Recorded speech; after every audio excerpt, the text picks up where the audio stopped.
Bismillahirrahmanirrahim. Assalamualaikum warahmatullahi wabarakatuh. Alhamdulillah, alhamdulillahirabbil alamin. Wassalatu wassalamu asrofil anbiya wal mursalin sayyidina Muhammadin wa ala alihi washabbihi ajma'in. Rabbi shrah li sadri wa yassir li amri wahlul 'uqdatam min lisani yafqahu qawli. Halo teman-teman sekalian, sahabat yang mulia. Alhamdulillah kita berjumpa lagi di dunia maya dalam keadaan sehat walafiat. Dan oleh karena itu jangan pernah lupa bersyukur kepada Allah Subhanahu wa taala atas segala karunia yang diberikan kepada kita yang begitu banyak dan mustahil kita bisa menghitungnya. Di antaranya adalah karunia kesehatan, karunia kesempatan, karunia umur panjang yang barokah, dan tentu karunia yang paling agung adalah karunia iman dan Islam. Karena dengan keduanya itulah kita akan selamat fit dunya wal akhirah.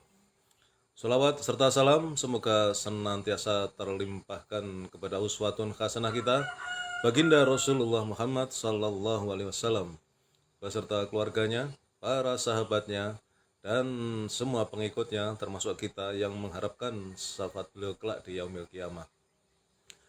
Teman-teman sekalian, alhamdulillah kita baru saja selesai melaksanakan sholat subuh secara berjamaah di masjid tepat waktu, dan begitu nikmatnya kita bisa melaksanakan sholat subuh di masjid berjamaah tepat waktu karena 2 rakaat sholat sunnah fajar sebelum subuh lebih mulia daripada dunia dan seisinya, terlebih lagi dengan sholat subuhnya itu sendiri. Maka kita berdoa terus semoga Allah meneguhkan hati kita, mengistiqomahkan kita untuk selalu taat kepadanya, wabil khusus dalam melaksanakan sholat fardu secara berjamaah di masjid tepat waktu. Dengan demikian semoga Allah ridho dan sayang kepada kita dan kelak kita di akhirat dimasukkan ke jannahnya. Amin ya robbal alamin. Teman-teman sekalian, pada kesempatan pagi ini saya akan mengangkat topik tentang istidroj. Tentu kalian sering mendengar istilah itu, dan bagi yang sudah tahu ini adalah refresh, menyegarkan kembali, dan bagi yang belum tahu perlu tahu, harus tahu ya. Pengertian tentang istidroj. Apa itu istidroj? Secara singkatnya istidroj itu adalah pembiaran, ya, pembiaran kenikmatan oleh Allah SWT kepada hambanya yang durhaka sebagai ujian atau hukuman, ya. Jadi istidroj itu adalah suatu ujian yang menakutkan sebenarnya, karena yang bersangkutan tidak merasa jika dirinya tengah diuji oleh Allah di dunia ini. Nah, teman-teman sekalian, supaya kita lebih memahami apa itu istidroj, kemudian pengertian, ciri-ciri, dan dalil tentang istidroj yang terdapat dalam Al-Quran, mari kita simak bersama-sama. Teman-teman sekalian, sahabat yang mulia, istidroj adalah istilah dari bahasa Arab, ya, yaitu daroja, yang artinya naik satu tingkatan ke tingkatan selanjutnya. Nah, kemudian istidroj bisa juga disebut sebagai hukuman yang diberikan secara sedikit demi sedikit dan tidak secara langsung. Kemudian kalau kita mengutip buku Kamus Besar Bahasa Indonesia, istidroj diartikan adalah hal atau keadaan luar biasa yang diberikan Allah Subhanahu wa taala kepada orang kafir sebagai ujian sehingga mereka takabur dan lupa kepada Tuhannya. Seperti Fir'aun dan Qarun misalnya. Nah, teman-teman sekalian, istidroj diartikan juga sebagai jebakan kenikmatan. Ya, jebakan kenikmatan yang diberikan kepada seseorang yang jarang beribadah dan sering melakukan kemaksiatan, tetapi hidupnya selalu terus-menerus dilimpahi kenikmatan, ya. Contoh istidroj dapat berupa berbagai bentuk kenikmatan duniawi seperti harta, ya, uang yang berlimpah, ya kan, kedudukan, jabatan, kesehatan, kekuasaan, ya. Dan kemudian kenikmatan tersebut sering membuat manusia yang mengalaminya itu terlena dan kemudian lupa bahwa semuanya sesungguhnya adalah titipan dari Allah Subhanahu wa taala. Nah, kemudian dalam surat Al-A'raf ayat 182 dan 183, A'udzubillahi minasyaitonir rajim. walladzina kadzabu biayatina sanastadrijuhum min haitsu la ya'lamun wa umli lahum inna kaidi matin. Dan orang-orang yang mendustakan ayat-ayat kami akan kami biarkan mereka berangsur-angsur ke arah kebinasaan dengan cara yang tidak mereka ketahui. Dan aku akan memberikan tenggang waktu kepada mereka. Sungguh rencanaku sangat teguh. Nah, itu teman-teman dalil dari istidrat ini. Ya, jadi dalam surat Al-A'raf 182, 183 tadi jelas bahwa sesungguhnya orang yang tidak paham, ya, tidak mengerti bahwa apa yang dia nikmati, apa yang dia rasakan sesungguhnya merupakan suatu istidrat, karena dia merasa sebagai orang yang jarang beribadah tetapi selalu sukses, ya, secara keduniawian dia sukses. Nah, jadi oleh karena itu banyak orang yang terjebak ini, ya, dalam istidrat ini karena merasa kenikmatan yang didapatkan dianggapnya sebagai anugerah. Ya. Itu banyak, misalnya di kalangan para koruptor gitu ya. Itu bahkan sekarang muncul narasi itu. Ya, jadi bapaknya koruptor, istrinya, anak-anaknya bilang, wah bapak keren, rezekinya banyak, ya, bilang begitu ya. Jadi menganggap itu rezeki. Nah, rezeki bapak soleh katanya, kalau bapaknya banyak berbuat maksiat. Nah, istidrat seringkali membuat manusia terlena, ya, dan lupa kepada Allah Subhanahu wa taala, bahkan tidak merasa membutuhkan Allah, ya. Dan Rasulullah pun bersabda mengenai peringatan istidrat ini yang harus diwaspadai oleh umat Islam, umatnya sebagai berikut. Apabila engkau melihat Allah memberikan kenikmatan dunia kepada seorang hamba, sementara dia masih bergelimang dengan maksiat, maka itu adalah hakikatnya istidrat dari Allah Subhanahu wa taala. Teman-teman sekalian yang berbahagia, apa ciri-ciri istidrat? Ya, istidrat ini memang samar, ya. Dibedakan dengan bentuk kesenangan lainnya karena sama-sama merupakan kenikmatan duniawi. Namun umat Islam perlu mengetahui ciri-ciri istidrat supaya bisa membedakan mana kesenangan yang datangnya dari kemurahan Allah SWT dan mana kesenangan yang datangnya dari kemurkaan Allah SWT. Jadi cirinya adalah sebagai berikut. Satu, keimanan dan ibadah kita kepada Allah Subhanahu wa taala sedang menurun. Namun kesenangan dan kenikmatan duniawi terasa semakin berlimpah dan mudah didapat, ya. Ya, laki-laki saya mencontohkan ya para koruptor itu yang paling paling nyata itu ya.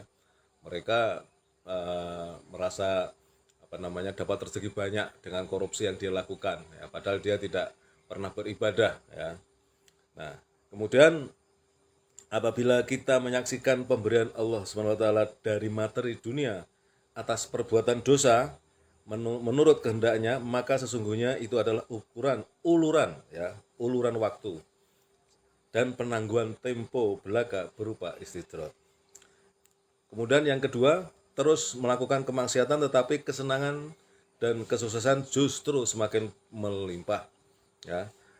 Ali bin Abi Thalib radhiyallahu anhu berkata, "Hai anak Adam, ingat dan waspadalah.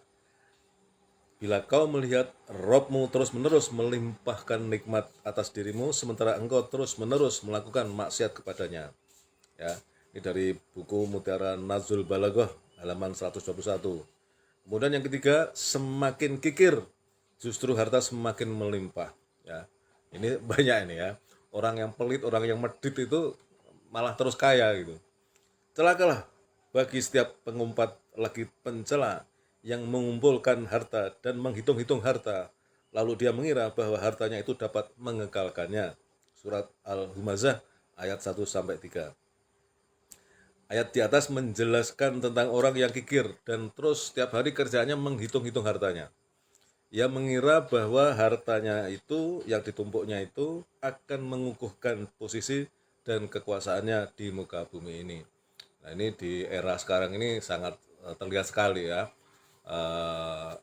yang dengan sombong mengatakan bahwa kelompok mereka menguasai sepertiga perekonomian Indonesia, ya, yang sekarang kemudian mereka bersekongkol ya untuk melakukan kecurangan dalam pemilihan presiden, ya. Itu saya kira termasuk istidrat, ya, karena mereka kelompok yang dalam banyak hal sering memusuhi umat Islam, tapi kemudian merasa ekonominya semakin berjaya. Nah, kemudian yang keempat, merasa hidupnya begitu tenang dan tentram meskipun tidak pernah menjalankan ibadah dan sering melakukan maksiat. Nah, jadi ini merasa berada dalam zona aman, ya, padahal dalam zona bahaya. Kemudian yang kelima, merasa segala kenikmatan yang didapatkan di dunia semata-mata karena usaha sendiri tanpa campur tangan Allah. Ini perbuatan korun. Korun mengatakan, ini karena aku pinter. Ini karena aku pinter bisnis, maka aku kaya. Kemudian yang keenam, jarang terkena penyakit. Walaupun sering melakukan perbuatan maksiat dan lalai beribadah. Nah, jadi merasa dia sehat terus, nggak pernah sakit. Kemudian yang ketujuh, jarang ditimpa musibah meskipun tidak pernah mengingat Allah Subhanahu wa taala. Nah, ini teman-teman ciri-ciri dari istidrot, ya. Kemudian beberapa hal lagi yang perlu saya sampaikan terkait dengan istidrot, ya. Penjelasan tentang istidrot ini telah diterangkan dalam Al-Qur'an.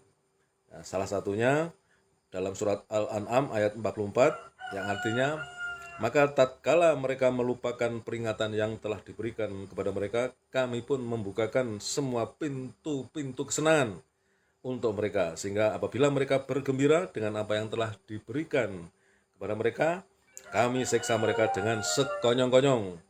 Maka ketika itu mereka terdiam berputus asa.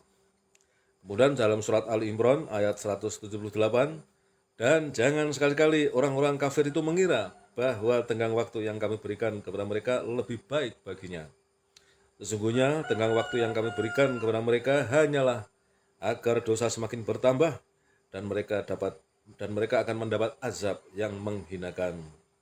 Kemudian dalam surat An-Naml ayat 4, sesungguhnya orang-orang yang tidak beriman pada negeri akhirat, kami jadikan mereka memandang indah perbuatan-perbuatan mereka.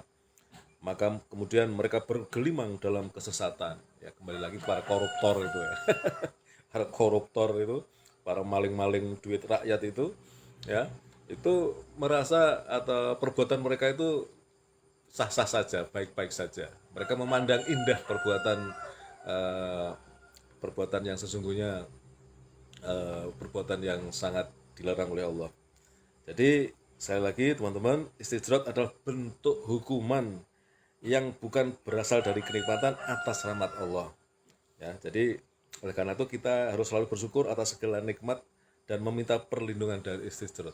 Karena istidrat ini samar, nggak terasa ya. Kita jarang beribadah, kita jarang berzikir, kita jarang mengingat Allah, tapi kok kita sukses secara duniawi. Ya, ini adalah istidrat. Demikian teman-teman yang bisa saya sampaikan. Mudah-mudahan bermanfaat dan ini tentu menjadi peringatan buat kita semua ya. Jangan sampai kita terlalaikan oleh kegemerlapan duniawi yang sesungguhnya menyesatkan ya, melalaikan kita. Terima kasih, kebenaran datang dari Allah dan bila saya dalam menyampaikan ada kekurangan mohon dibukakan pintu maaf. Assalamualaikum warahmatullahi wabarakatuh.